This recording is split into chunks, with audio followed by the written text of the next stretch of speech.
Hello मेरे प्यारे दोस्तों, टोटल एजुकेशन आर्यन में आपका स्वागत है। तो आज के इस वीडियो में मैं आप लोगों को बताने वाला हूँ कक्षा 12वीं की मैथ पाठ 1 संबंध एवं फलन। पाठ का नाम है संबंध एवं फलन। तो आज का जो टॉपिक है कुछ अलग होने वाला है, तो बने रहे हमारे साथ इस वीडियो में। वीडियो अच्छी लगे तो वीडियो को लाइक कर दें और चैनल पर नए हैं तो चैनल को जरूर सब्सक्राइब कर दें। तो चलिए स्टार्ट करते हैं। सबसे पहले हम लोग जानेंगे पाठ का क्या नाम है, संबंध एवं फलन। तो सबसे पहले हम इसका परिचय जानते हैं, इंट्रोडक्शन। संबंध है क्या? तो संबंध क्या होता है दोस्तों? संबंध इसी को इंग्लिश में रिलेशन बोलते हैं। रिलेशन यानी संबंध। अब जैसे मान लीजिए कोई अवयव ए है, कोई बी है। ए में अवयव है 1 2 3 4, बी के अवयव हो गए 1 2 3 4, ये हो गए अवयव। अब यदि मैं बोल देता हूँ एक का संबंध दो से, ए वाले अवयव, ए में कितने अवयव है 4, बी में कितने अवयव है 4। अब यदि इनमें से ए का संबंध किससे है, एक से, तो यहाँ पास क्या हो जाएगा, जो हमारा रिलेशन बनेगा वो किस प्रकार बनेगा, एक का संबंध एक से और दो का दो से, तो दो का संबंध दो से, और तीन का तीन से, तो तीन का संबंध तीन से, और चार का संबंध चार से। ये हो गया हमारा रिलेशन।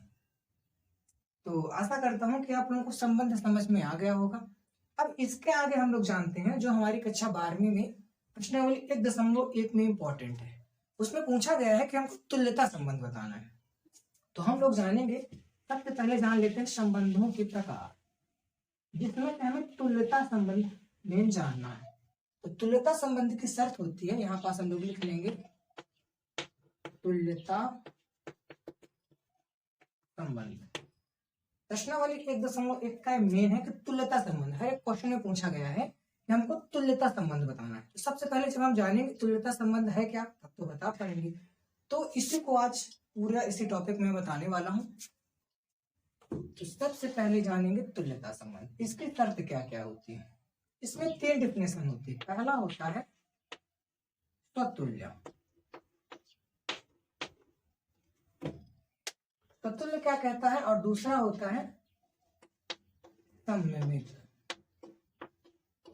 और तीसरा क्या होता है संक्रामक।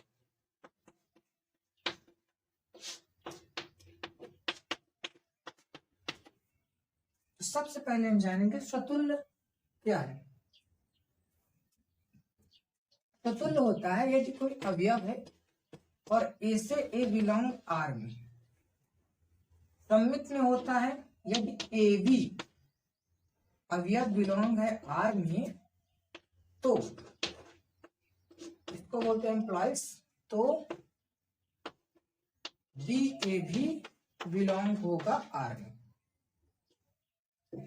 तीसरा है संक्रामक। अभी मैं इसको लिख देता हूं, फिर गाइस इसको समझाने वाला हूं कि कैसे मतलब स्वतुल्य होगा, कैसे सममित होगा, कैसे संक्रामक होगा। अभी सिर्फ ओनली फार्मूले लिख रहा हूं। फिर संक्रामक है यदि ए बी बिलोंग है आर में। बिलोंग का मतलब उसमें उपस्थित है, ए बी जो अवयव है आर में उपस्थित है रिलेशन में। बी सी बिलोंग है आर में, तो ए सी भी बिलोंग होगा आर में। ए सी भी होगा बिलोंग आर में। अब यहाँ पास तीनों के तीनों कुछ भी समझ में नहीं आया। कहने का मतलब जो वीडियो देख रहा होगा तो उससे कुछ भी समझ में नहीं आएगा कि यार स्वतुल्य कैसे बता दिया, सममित और संक्रामक। तो अब समझाता हूँ किस तरह से। सबसे पहले हम जानेंगे स्वतुल्य। स्वतुल्य क्या होता है, मान लीजिए मैं कोई एक रिलेशन बताता हूँ, संबंध बताता हूँ। यहाँ पास मैं एक रिलेशन लिखता हूँ, संबंध है जिसमें से एक है, एक का एक से संबंध है, दो का तीन से है, तीन का दो से है, चार का चार से है, पांच का ऐसे है, और एक का तीन से है, और तीन का एक से है। ये हो गया हमारा रिलेशन। तो ये मैंने बता दिया संबंध। अब हम लोग जानेंगे कि ये स्वतुल्य है, सममित है कि संक्रामक है। तो सबसे पहला हम चेक करेंगे स्वतुल्य।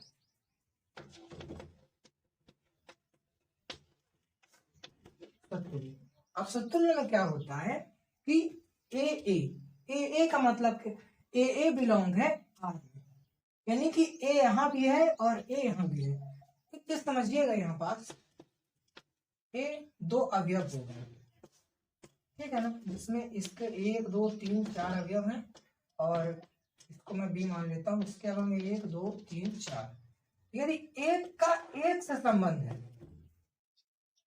रिलेशन में, यहाँ पास आर बिलोंग 1 1, यदि एक का एक है, दोनों संख्या कैसी है, सेम है, तो वह क्या है, सतुल्य है। यानी कि समझना है इस पूरे रिलेशन में क्या ऐसी संख्या उपस्थित है जो दोनों एक ही है। तो हाँ, यहाँ पास उपस्थित है, देखिएगा एक और एक, यहाँ पास एक और एक, पहले में भी एक है दूसरे में भी एक है, यानी कि सतुल्य है। एक ऐसा संबंध है सतुल्य है। तो यहाँ पास हम लोग क्या कर देंगे, सतुल्य की डेफिनेशन क्या कहती है, परिभाषा, यदि ए बिलोंग आर है, तो यहाँ पास एक बिलोंग आर है, यानी कि इस संबंध में एक एक दोनों जो संख्याएं हैं एकदम सेम है।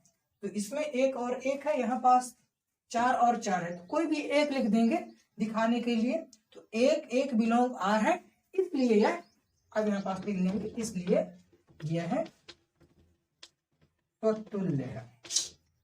यहाँ पास आ गया समझ में, तो सतुल्य समझ में आ गया होगा। यानी जब हमारा कोई रिलेशन बनता है, संबंध बनाते हैं, तो उसमें जो संबंध बनता है, तो दोनों संख्याएं जब सेम रहती हैं, जैसे कि यहाँ पास 1 और 1 4 और 4, तो यह कैसा संबंध कहलाता है, सतुल्य, यानी कि वह संबंध सतुल्य होता है। अब दूसरा नंबर क्या है, सममित। सममित है,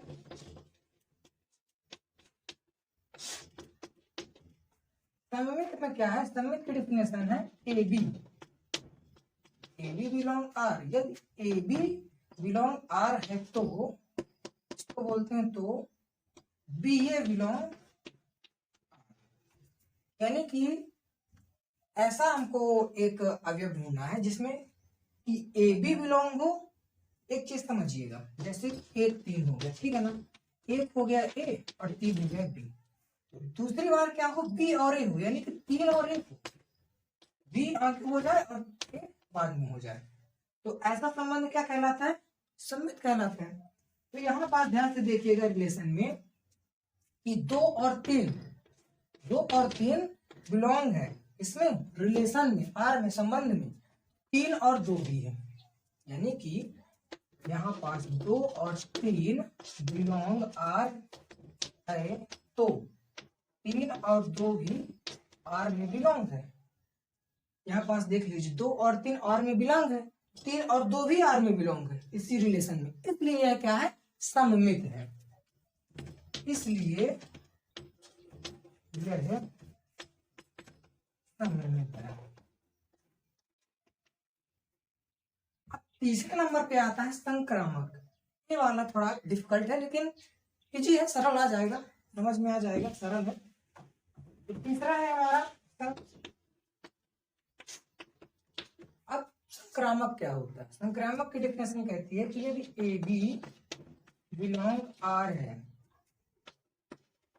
तथा बी सी बिलोंग आर है, तो ए सी भी बिलोंग होगा।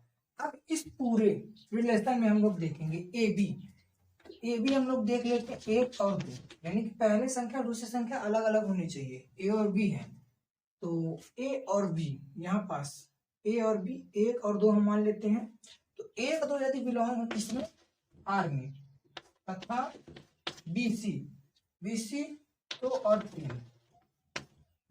3 बिलोंग है किसमें, आर में। तो ए और सी भी बिलोंग होना चाहिए किसमें, आर में। तो ए क्या है हमारा, 1 है, सी क्या है, 3 है, 1 3 भी बिलोंग होना चाहिए आर में। तो यहाँ पास देख लीजिए 1 और 2 बिलोंग है आर में, तथा 2 और 3 बिलोंग है आर में, इसलिए 1 और 3 बिलोंग है किसमें, आर में। इसलिए क्या होगा, यह संबंध एक इसलिए यह संक्रामक है।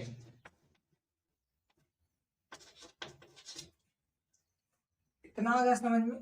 तो तुल्य, सम्मित और संक्रामक तीनों चीजें मैंने बता दी। तो आई होप कि आप लोगों को वीडियो अच्छी लगी हो तो वीडियो लाइक कर दो, चैनल पे नया है तो चैनल को जरूर सब्सक्राइब कर दें। तो गाइस इसी को कहते हैं तुल्यता संबंध। जब ये तीनों डिफिनेशन सही हो जाती है, यानी तीनों शर्तें सही हो जाती है। अब इस तुल्यता संबंध की कोई परिभाषा पूछा करता है, उसको लिख देंगे, परिभाषा भी लिख देते हैं यहाँ पास। परिभाषा होती है उन वास्तविक संख्याओं यानी कि आर रिलेशन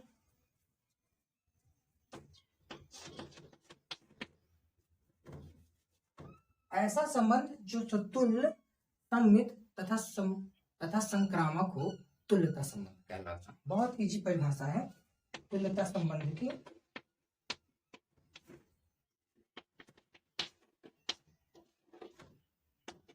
तुल्यता संबंध की परिभाषा है ऐसा संबंध जो सतुल्य, सम्मित तथा संक्रामक हो, तुल्यता संबंध कहलाता है।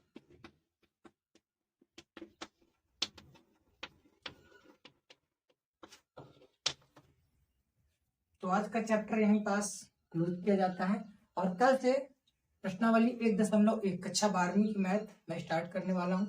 तो हमारे चैनल को सब्सक्राइब कर दें और वीडियो अच्छी लगी वीडियो को लाइक कर दें। जय हिंद, जय भारत।